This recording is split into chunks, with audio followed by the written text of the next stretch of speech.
Hi guys, this is Dan from Magic Pachinko with another short video on a vintage Pachinko machine. This time we're featuring a 1972 Nishijin Model B. Obviously Nishijin Model B, Model A, Model C, lots of Nishijins. I do like all of them. But at any rate, this is a 1972 Model A recycler. This was had a full restoration done to it. I always like to get the backstory on these machines, find out where they've been, where they came from.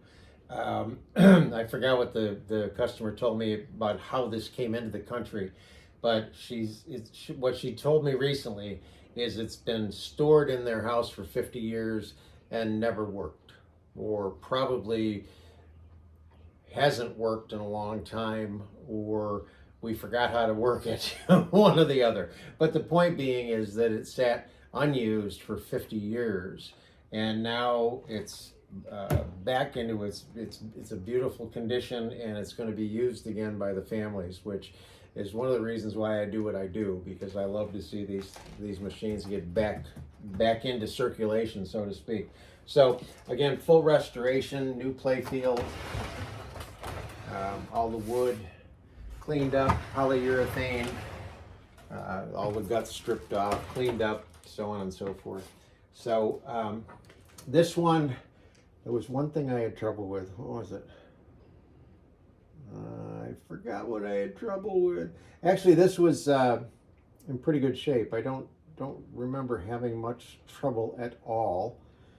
Although I did have to do a little bit of tweaking on the whole jackpot system to get it to function, but we don't have to go into that.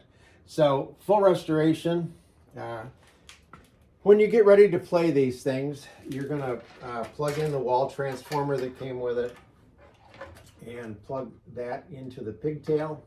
And when you do so, the ball out light will come on. And that is dictated by this leaf switch and the fact that that is pushing down, making the contact. When there's enough balls in here, this will get pushed down by the weight of the balls and turn out the light. Okay.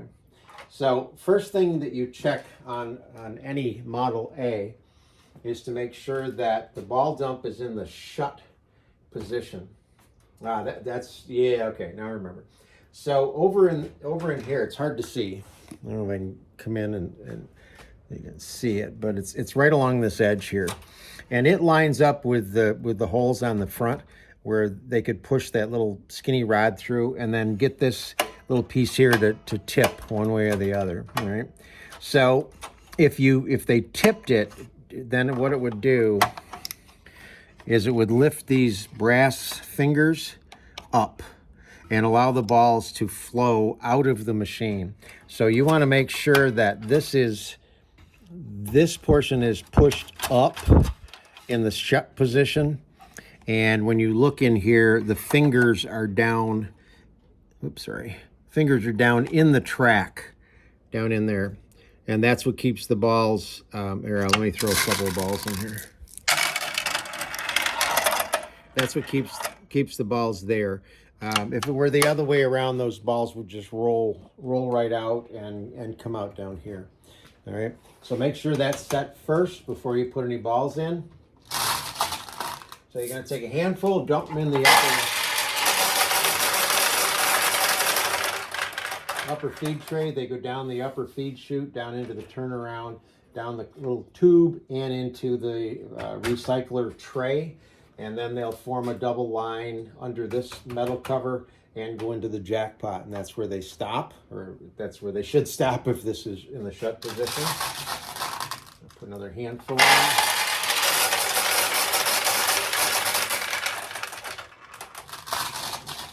And notice the ball outlet is still lit. Okay, so now what happens is when there's enough balls in this tray, dictated by these things down here, this will stop the flow of balls. So right now this is stopping the flow of balls. If I go like that, more balls would drop in. But right now there's enough balls in the middle tray for the machine to be functional. So we'll continue to pull balls into the upper tray. And now because they're backing up, the weight shift is pushing this down, which lets off on the switch and turns the light off. So at this point, there's enough balls in the machine for it to be functional. But if you have, you should at least have 500 balls.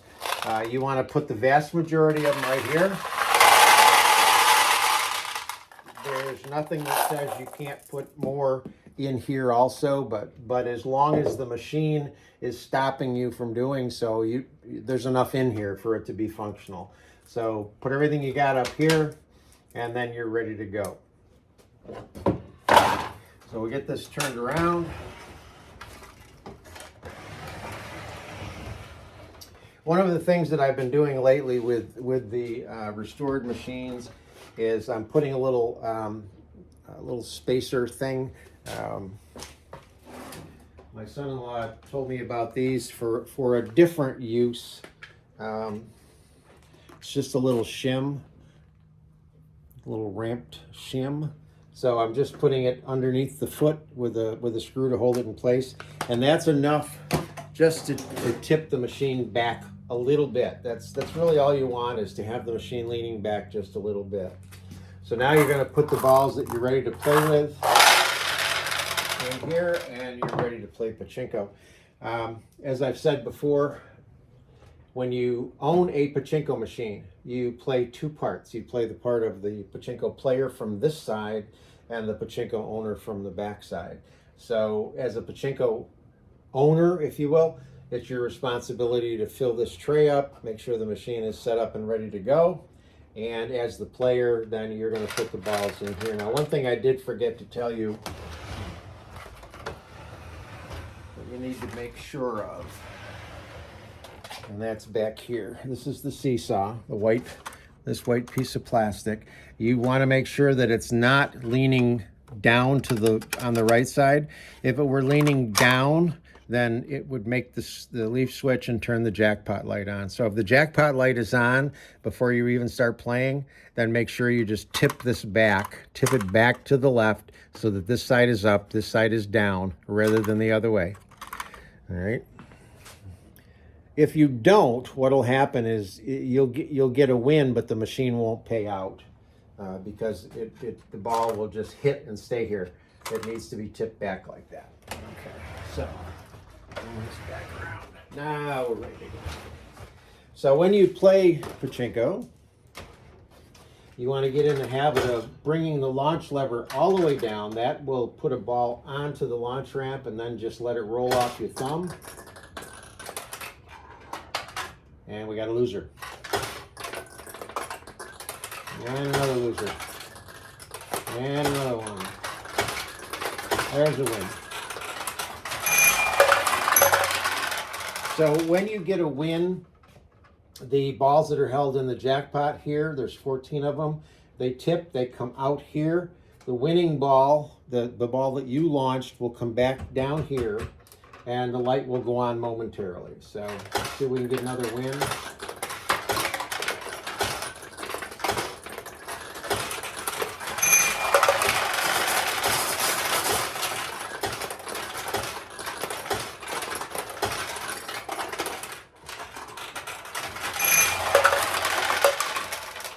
Okay, so if I push all the way down and let go, I've got the spring adjusted so that the ball should go over and end up on this side of the machine, like that.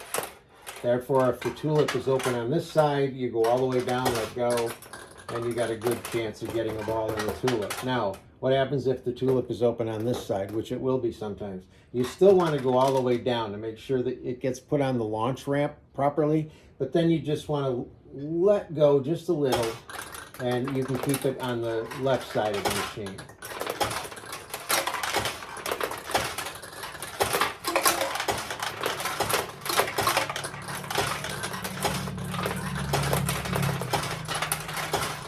Now ideally you want to get the balls to drop down through the center. So I'm going to cheat this by opening the door over here. And if you drop a ball down through this, it'll go down through the middle and in here.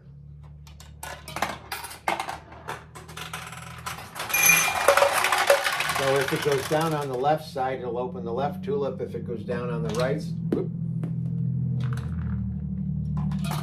down the right side, it will open the right tulip. And it can come down through the middle and spin this thing and go down through and open the tulip in the middle. So now that we have a bunch of tulips open, we should get at least 3 wins. Let's see what we can do here.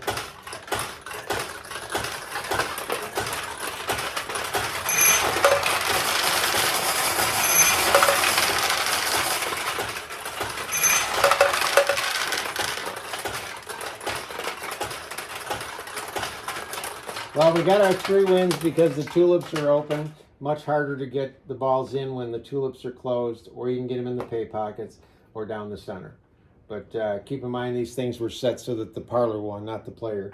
But this is a 1972 Nishijin Model A recycler, fully restored. Hope you like it.